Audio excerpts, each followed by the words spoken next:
Let's talk about how to use your Lotus vaporizer.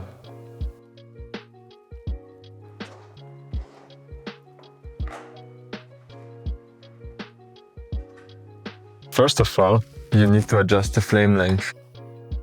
Remove the cap by just pulling it off. Take your lighter of choice and set the flame as long as one Lotus tip to the other. I know you can barely see the flame, but like this it's alright.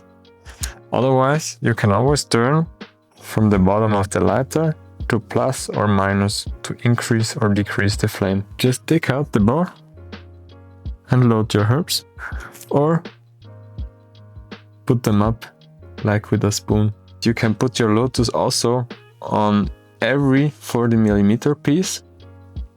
So could be a bong, could be any glass art you have, or just the standard J-hook. Put back on the cap. So it all starts with a little preheat.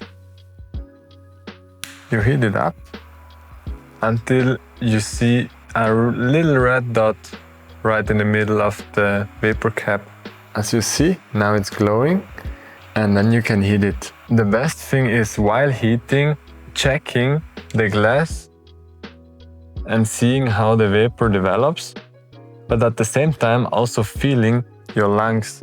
And if it gets too hot or you see too much vapor coming, then it's better to go a little bit up with the lighter and at the same time inhale a little bit faster, because the faster you inhale, the cooler it gets. You play a bit around with the height of the lighter and with the draw speed until you get the sweet spot.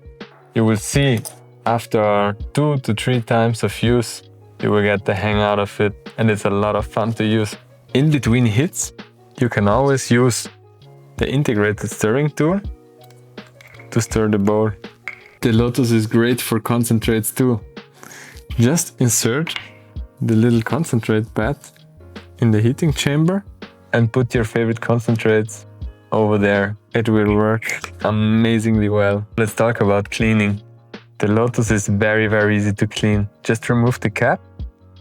The cap never has to be cleaned because only hot air flows through. The bowl is made out of stainless steel, and the pipe obviously is made out of glass. So you can just soak them in boiling water or any cleaning solution and they're ready to go. So I think there is no other vaporizer that is that easy to clean.